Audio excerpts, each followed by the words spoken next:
Price B to God. கர்த்தருக்கு ஸ்தோத்திரம். விசுவாசத்தினாலே ஈசாக்கு வருங்காரியங்களை குறித்து யாக்கோபையும் ஏசாவையும் ஆசீர்வதித்தார் என்று எபிரேயர் 11:20 நம்ம வாசிக்கிறோம்ல. யூஸ்வலாக நம்ம எல்லாருக்கும் காமனாக இருக்கிற ஒரு பயம் ஃப்யூச்சர், வருங்காலத்தை குறித்த ஒரு கேள்விக்குறி. நம்முடைய வாழ்க்கை எதை நோக்கி போய் கொண்டு இருக்குன்ற பயம் எல்லாருக்குமே இருக்குல்ல. வெல் வேர்ஸ்டாக ஆசீர்வாதமாக இருக்கிறவங்க கூட நாளைக்கு இது நடந்துட்டா நம்ம என்ன பண்ணுறது, நம்முடைய ஃப்யூச்சர் என்ன ஆகிறது என்ற பயம் அவங்கக்கிட்டேயும் இருக்குது. ஆனால் ஈசாக்கனுடைய வாழ்க்கையை பாருங்களேன். விசுவாசத்தினாலே ஈசாக்கு வருங்காரியங்களை குறித்து யாக்கோபையும் ஏசாவையும் ஆசீர்வதித்தார் என்று பார்க்குறோம்ல. இதில் விசுவாசம்தான் ரொம்ப முக்கியம். நம்முடைய விசுவாசம் எப்படிப்பட்டதாக இருக்கிறது நீங்களே யோசிச்சு பாருங்களேன். அப்போஸ்தலனாகிய பவுல் 2 கொரிந்தியர் 13:5 சொல்கிறாரு, நீங்கள் விசுவாசம் உள்ளவர்களோ என்று உங்களை நீங்களே சோதித்து அறியுங்கள்.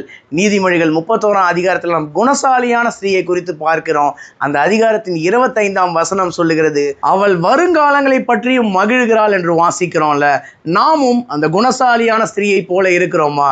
31ஆம் சங்கீதத்தின் 15ஆம் வசனத்தில் தாவீது சொல்றாரு, என்னுடைய காலங்கள் கர்த்தருடைய கரத்தில் இருக்கிறது, நம்முடைய வருங்காலமும் கர்த்தருடைய கரத்தில் தான் இருக்கிறது என்று விசுவாசத்தோடு ஈசாக்கை போல வாழ்வோம்.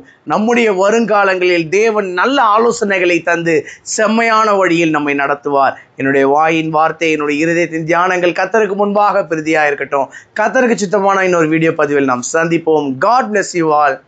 Thank you so much.